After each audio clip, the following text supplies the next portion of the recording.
welcome back to our confirmation class. Today we're going to be discussing two commandments, one right after another.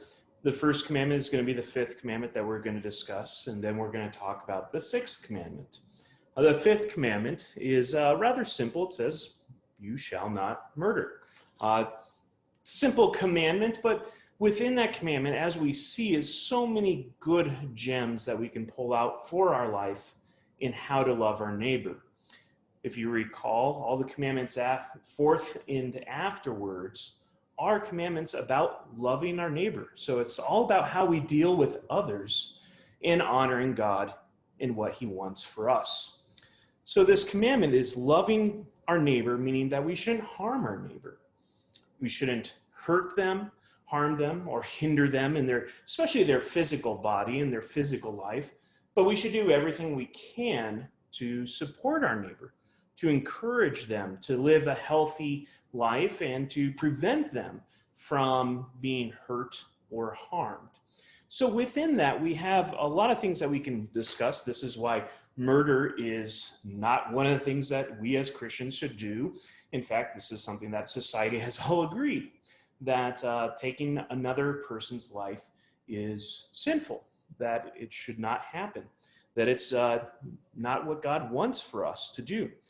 The other thing that we see is that we shouldn't do anything to injure someone else's life. So, fist fighting, punching each other, that's not a healthy thing. All too often we teach our children to keep their hands to themselves, not to harm or hurt others, even in their play, to be careful with that and cautious with that. Certainly there's contact sports, but that's within a realm of a sport where you're not intentionally trying to hurt and injure that person.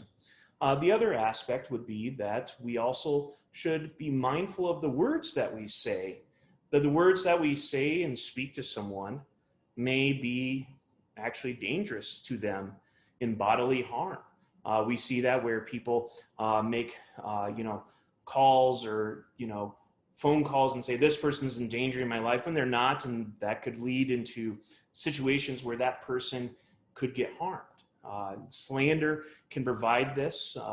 We see it even to the point of what's happening now, even in our election, that people are feeling threatened because of not just how they vote, but even the vote counters themselves are being threatened because of false lies.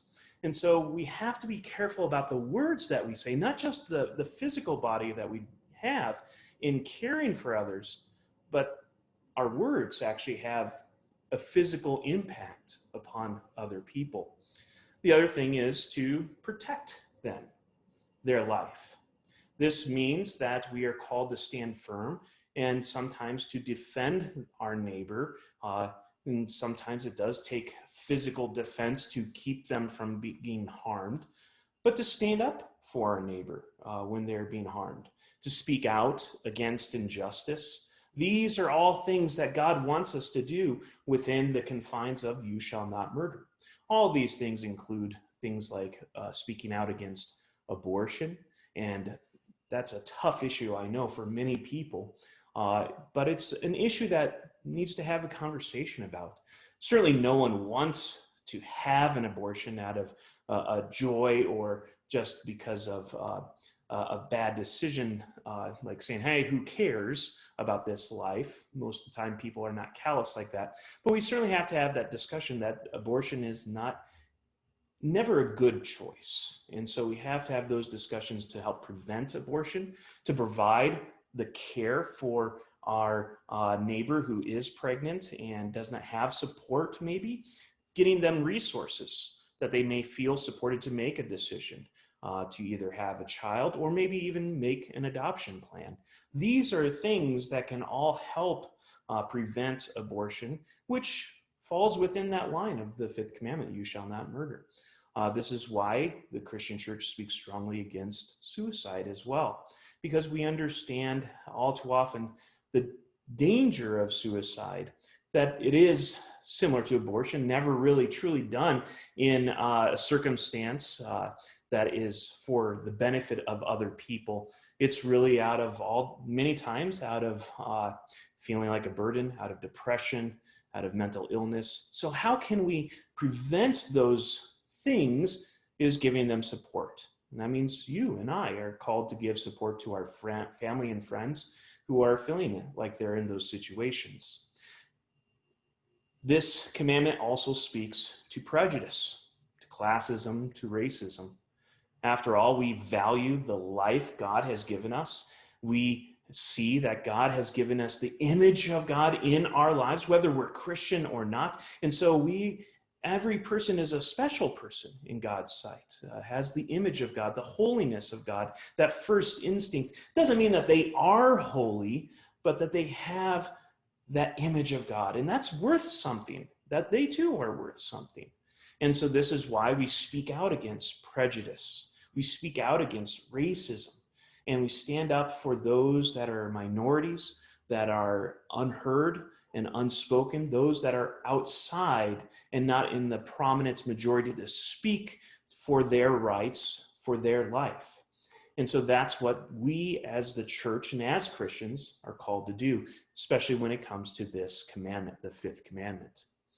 The next commandment is, you shall not commit adultery. Now, adultery, I know, may be kind of a interesting word. It's a word in which speaks about, basically in the narrow sense, it speaks to a husband or a wife who cheats on their spouse, who has sexual relationship with someone outside of their wedding vows. But again, as we look into this commandment, we discover something more. It speaks about the gift of marriage, but not just the gift of marriage, also the gift of singleness as well. And I think this is something that the church often does not speak to. After all, everyone's been single, obviously, most of our life, or for your life, especially as young confirmands, have been single. And so how does God bless us in that endeavor?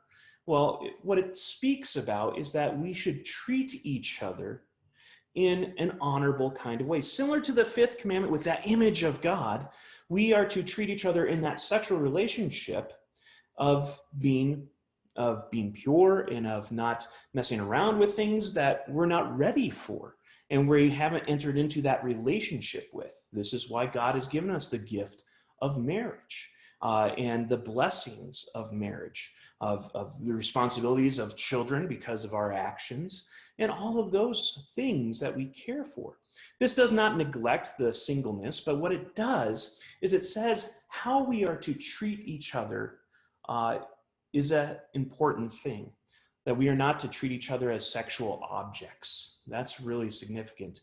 So this speaks out against the locker room talk that you may hear other people speak about the opposite sex. It speaks out against lewdness, catcalling, and how are we to present ourselves to others. And I think that's the thing, is like we are to look at each other and treat ourselves with the image of God, that we have this image of God within us, which means that we have this dignity, this honor, this respect, and that we are called to treat each other in that way, especially when it comes to sexual relationships, dating, and all those things, that we are called to treat each other out of love rather than selfish lust and desire. And that's something that the world all too often wants, is those opposite things of desire, lust, and selfishness, where we as Christians are called to follow a different path, to treat each other with that kind of respect. So that's what it talks about in these relationships, the fifth commandment, the sixth commandment. It's all about that dignity that God has given us, and that we are to share that dignity to others and treat them with that very dignity, that image of God, in how we treat them physically and how we approach people sexually as well, and in all of our relationships. We'll be talking even more about those relationships when we get to the eighth commandment and the ninth and 10th commandments as well. Well, I hope this conversation has been a blessing. I look forward to our conversation together. So see you soon.